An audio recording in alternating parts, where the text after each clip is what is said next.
Hey there, UFC bettor. It's Captain Castiron, the world's leading UFC fight prediction expert, back once again to help you make money betting on the UFC.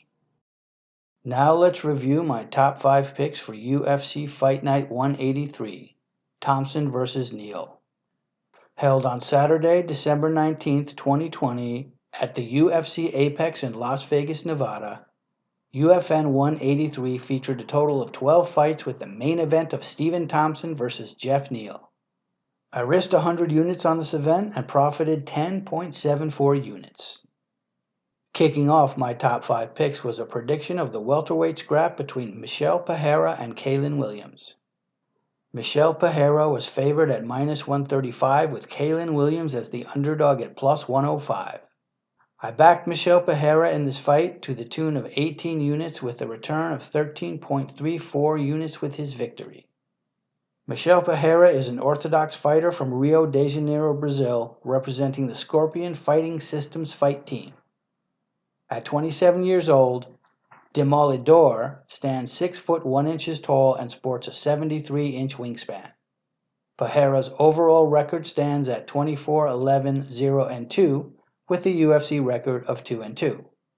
His wins are 10 by knockout, 7 by submission, 6 by decision, and 1 by other, while his losses are 1 by knockout, 1 by submission, 8 by decision, and 1 by disqualification. Pereira is an incredible athlete, built to fight MMA. He is huge for a welterweight and extremely strong, while moving with both speed and quickness. Demolidor is an accurate puncher with strong takedowns. He operates out of a karate stance, bouncing up and down and deftly darting in to land strikes and then darting back out again. On the flip side, Pereira can be a clown in the cage, with repeated spin kicks, cartwheels, and punches off the fence. He will usually only clown with an opponent who he feels cannot hurt him, and will be a bit more serious if he feels threatened. Kalen Chaos Williams is a right-handed fighter from Detroit, Michigan who represents the Murcielago MMA fight team. Nicknamed the Ox Fighter, Williams is 26 years old and has 2 UFC fights under his belt. Standing 6 foot tall with a 77-inch reach, Chaos dispatched both of his UFC opponents by knockout in under 30 seconds. With a record of 11-1 overall, his wins are 6 by knockout, 1 by submission, and 4 by decision, while his lone loss is by decision. Chaos is a fast and accurate puncher who delivers his strikes with exceptional power. A competent wrestler, he will employ a grinding style while he saves up his energy for small bursts of violence. Training with fellow Detroit fighters Joaquin Buckley and Jamal Hill, who are riding high in their UFC careers, this fight may be one where Williams comes down to earth. I saw Michel Pereira using his fleetness of foot and karate stance to dance around the cage and land strikes on the more plodding Williams. Knowing that Chaos can hurt him, Pereira would keep the clown act to a minimum. Possibly mixing in some takedowns, I saw Pereira winning 2 of the 3 rounds and earning a unanimous decision victory. The fight played out pretty much as expected, with Demolidor winning 29-28 on all 3 judges' scorecards, though there were many who thought that Williams should have won the decision. A tidy profit of 13.34 units in my pocket. Pick number 2 of my top 5 featured the fight between Tyler Santos and Jillian Robertson in the flyweight division. The line on the favorite Tyler Santos was minus 120. With the comeback on the underdog Jillian Robertson at plus 110. Tyler Santos was my selection to win this contest, and with her victory winning me a 15-unit return on my 18-unit investment. Tyler Santos is an orthodox fighter from Santa Catarina, Brazil. Representing Astra Fight Team, the 27-year-old Santos is 5 foot 6 inches tall with a 68-inch reach. With a stellar record of 16 wins against a single loss, her victories are 10, 2, and 4 by knockout, submission, and decision respectively, while her lone loss came by way of decision in her UFC debut. Tyler Santos is an amazing fighter, with a good stance, a nice bounce, and a brutal leg kick. Throwing in combination, she has one of the best jabs in the UFC to complement her fast and powerful right hand. With good defensive footwork and excellent takedown defense, her offensive wrestling is excellent as well. She looked fantastic in her Contender Series fight versus Estefany Almeida to earn her UFC contract, but looked bad in her UFC debut versus Mara Romero Barella in Brazil. Her second fight in the UFC was a much better showing as she dominated Molly McCann en route to a unanimous decision. Jillian the Savage Robertson fights from the Orthodox stance out of Port St. Lucie, Florida. A longtime American top team fighter and a protege of Gene Thomas since she was only 15 years old, Robertson is a veteran of 8 UFC fights at only 25 years of age. Standing 5 foot 5 inches tall and sporting a 63-inch reach, she has an overall record of 9-4 with a mark of 6-2 in the UFC. Robertson's wins reflect her motto of submission over position, coming by way of knockout once, submission 6 times, and decision twice, while her losses are 1 by knockout, 1 by submission, and 2 by decision. While her striking is still awkward, she is always looking to bring the fight to the ground where she will land powerful blows from the top as she hunts for the finish. If she cannot get the takedown, she can be handily outstruck on the feet and has become visibly discouraged in the past when this has happened. Despite the conventional wisdom, I saw Taila Santos as the better wrestler in this matchup. I envisioned her using her footwork and peppering jab to outmaneuver and outstrike Robertson on the feet. Holding her own in the clinch, she would be able to reverse position and throw hard knees before disengaging. Stuffing the takedown and possibly getting takedowns of her own, she would smartly land a few strikes and then get up. My vision was correct as Taila Santos tallied 30-26, 30-26, and 29-28 judges' scorecards in a unanimous decision win. 15 units in the bank for me. The middle of my top 5 picks targeted a fight in the heavyweight division where Marcin Tybura took on Greg Hardy. Marcin Tybura was lined at -130 with the comeback on Greg Hardy at +100. I picked the dog Greg Hardy to win this contest, risking 18 units to win 18 more. Marcin Tybura is an orthodox fighter from Lodz, Poland with 12 UFC fights to his credit. At 35 years old, Tybura stands 6 foot 3 inches tall with a 78-inch reach and weighed in at 263 pounds for his last fight. Tybura has a 20-6 record overall and a 7-5 record in the UFC. Winning 7 times by knockout, 6 times by submission, and 7 times by decision, Tybura has lost 4 times by knockout and twice by decision. Tybura is a good wrestler who is light on his feet and on a good day can be relatively elusive. With not a lot of power, he is a well-rounded fighter who is skilled in all areas of the game. Tybura is also a bit chinny, and an aggressive opponent can bully him into a state where he is cowed and can be knocked out. He is on a 3-fight win streak over an inexperienced Sergey Spivak, the light heavyweight Maxim Grishin, and a declining Ben Rothwell. Greg Hardy is a right-handed fighter fighting out of Florida, USA. Recently leaving American Top Team, the Prince of War will be entering the octagon for the 8th time. At 32 years of age, standing 6 foot 5 inches tall with an 80-inch reach, Hardy tipped the scales at 264.5 pounds in his last fight. His overall record is 7-2-0-1, and his UFC record is 4-2-0-1. Hardy's wins are 6 by knockout and 1 by decision, while his losses are 1 each by decision and disqualification.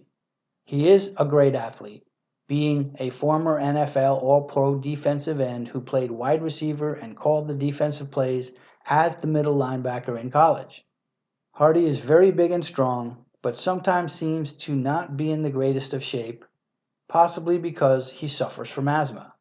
He has shown improvement every fight and seems to be a great student of the game, though he has questionable in-fight decision-making as he has lost by DQ from illegal knee to the face of a downed opponent. With a history of domestic violence outside the cage, Hardy draws the ire of many fans who don't think that he belongs in the UFC. In this fight, I expect Hardy to use a previously unseen jab to control Tybura, stuff his takedowns, walk him down, and eventually corner him and land a knockout blow. I saw Tybura dancing around on the outside and kicking in the first round, but come round 2, Hardy would take over as Tybura started to feel his power. I goofed on this fight big time, as Hardy did well in the first round, but completely gassed out in round 2. Tybura took him down in round 2, and Hardy looked like he had never trained a day on the ground in his life, immediately covering his face until the referee was forced to stop the fight. An upsetting loss of 18 units for me. The second to last of my top 5 picks was a prediction on the flyweight division scrap between Jimmy Flick and Cody Durden. The favorite Jimmy Flick checked in at minus 156 and the underdog Cody Durden at plus 124. The underdog Cody Durden was the fighter I backed, risking 18 units to win 22.32 more. Jimmy Flick is a right-handed fighter who fights out of Sand Springs, Oklahoma, USA. Representing Forza Combat Sports, the Brick is making his UFC debut at 30 years old. He stands 5 foot 7 inches tall and sports a 68-inch reach, with an overall record of 15-5. Flick has 13 wins by submission and 2 by decision, while losing by knockout 4 times and decision once. Jimmy Flick is an excellent Brazilian Jiu-Jitsu fighter and quite fun to watch, as he chains submission attempts together smoothly until his opponent makes a mistake and is forced to tap out. He put on a dazzling display of transitions between submission attempts in his third round arm triangle choke win in the Contender Series over Nate Smith to earn his UFC contract. With 80% of his losses by knockout, Flick has a compromised chin, so he needs to bring the fight to the ground, pulling guard if need be. If he cannot get the takedown, he will try to push Durden against the fence and avoid striking on the outside and in the clinch at any cost. Cody Durden is a southpaw from the state of Georgia who trains at American Top Team Atlanta. With 1 UFC fight under his belt, this 29-year-old, 2-time state champion wrestler is 5 foot 7 inches tall and has a 67-inch reach. His overall record is an impressive 11-2-1 with a draw in his lone UFC fight. Durden is well-rounded, winning 5 by knockout, 5 by submission, and 1 by decision, while losing by submission and decision 1 time each. With a USA Wrestling tattoo across his right shoulder, Durden is a powerful grappler and a powerful striker who could win a fight in any number of ways. He can use his wrestling to keep this fight standing and look for the KO. He can push his opponent against the fence to tire him out and then look for the KO. Or he can take his opponent down and land heavy ground and pound. I thought Durden would fight a smart fight, keeping the fight standing in order to empty Flick's gas tank. If he did decide to take Flick down, I expected him to stay tight and land short, hard shots before safely disengaging and standing up. I expected him to punish Flick on the feet, avoid the submission, and win all 3 rounds on the judges' scorecards. The fight was playing out as expected until Durden caught a Flick head kick and held on a bit too long, allowing Flick to execute a flying triangle and force the tap in round number 1. My 18 units gone forever. Last but not least of my top 5 picks was a prediction of the outcome of the Sijara Eubanks and Pannie Kianzad fight in the bantamweight division. The bookmakers favored Sijara Eubanks to the tune of a minus 167 line, with Pannie Kianzad's odds at plus 133. Another dog in my top 5 as I invested 18 units on Pannie Kianzad, expecting her to win and earn me 23.94 units more. Sijara Eubanks is a Mark Henry boxing fighter who fights with her left foot forward. A veteran of 7 UFC fights, Sarge is 35 years old, stands 5 foot 4 inches tall, and has a 67-inch reach. Her overall record is 6-5 with a 4-3 mark in the UFC. Winning 2 by knockout and 4 by decision, she has gone to the scorecards in all of her losses. Eubanks is a skilled Brazilian Jiu-Jitsu practitioner who has a good stance, a nice bounce, and throws in combination.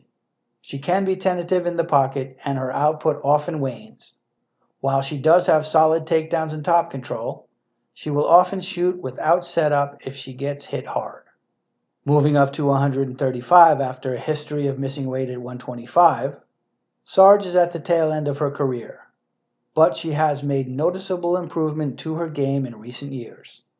Pani Kianzad lives in Sweden and fights out of Copenhagen, Denmark by way of Iran. A veteran of 4 UFC fights, Banzai trains with the Arte Suave fight team. She is 29 years old, stands 5 foot 7 inches tall, and has a 66-inch reach. Kianzad is 2-2 in the UFC with an overall record of 13-5. She has 3 wins by knockout and 10 by decision, while her losses are 1 by knockout and 2 each by submission and decision. She is a solidly built striker who has good takedown defense and a sweet reactive double leg takedown. With an effective 1-2 and a left hook which she can lead with or use defensively, she moves well on the feet. She has been bullied and taken down where she has given up her back, but for the most part is a good defensive fighter when she gets taken down. Pani is bigger, younger, and entering her prime, and I anticipated her winning this fight on the feet against the 35-year-old Sarge. Darting in from the outside and then darting back out, I saw her being able to stuff the takedowns of Eubanks and defending herself well from the bottom if she did get taken down, and winning a clear decision. I saw this fight correctly as Kianzad gave up a takedown in each of the first 2 rounds, but outlanded Eubanks 132-70 in total strikes to earn a 29-28 score from each of the judges. A tidy profit of 23.94 units in my bank account. In addition to my top 5 picks at 18 units apiece we just went over, I picked every other fight on the card as I always do. Please check out my website, captaincastironfightpicks.com, for my fully documented picks going all the way back to November of 2014. Or check me out at captaincastiron on Twitter. Please like or subscribe if you appreciate what I am doing. Other ways you can support me include purchasing my picks, giving a donation, or signing up on my Patreon. All support is greatly appreciated.